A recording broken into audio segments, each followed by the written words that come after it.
Hello. So, how many of you have met a child who doesn't like to learn, who doesn't want to go to school, who hates math? Oh, and maybe some of you were that child growing up. So, in that case, then you would probably be questioning me if you had seen my previous video on what authority did this woman say, children want to learn and they can learn and they burst into arithmetic, geometry, and English just like a baby learns to crawl and walk. It doesn't make sense. Well, let me put it this way to you.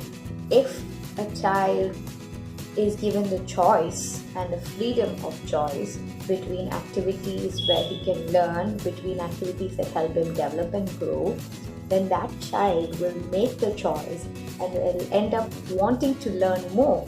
And that's the beauty that you can find in a Montessori environment, where you will find a 6-year-old working with a stamp game, dealing with 4-digit number addition, and you will find a 3-year-old pouring water into a glass, or maybe cutting carrots or something of that sort. So how is this possible? Where do teachers actually come in? So it's a beautiful journey, but the one thing that guides the classroom is something called as freedom and limits. Freedom, as you know, the philosopher may say that we are never truly in a state of freedom, and I believe he's right, because we do have certain limitations with which we can exercise our freedom, and that's the same in a Montessori environment. For example, children have the freedom to move around. So that means that they don't have to sit at their benches. They can walk around, they can choose their work, they can talk to their friends and move around basically, and however, without running or stepping on the other person's mat or work. Number 2, the freedom to talk to others, to speak openly to the teachers and to the children, and of course with the limitation that they can't be too loud and neither can they disturb someone.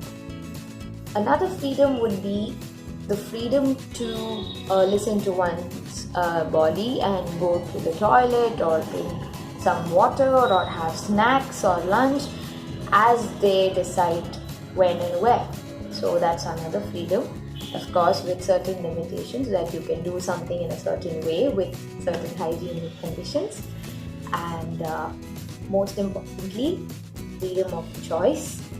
The child is free in a Montessori environment to choose any activity if it is on the shelf and not on another child's mat. Choose that activity and work with it as many times, and he is free to repeat it as many times, and with the only limitation being that when he's done, he puts it back in a state of readiness for the next child. So here's a little bit about freedom and limitations for you. Let me know what you think. Let me know what you'd like to understand a little more about children in general. Bye.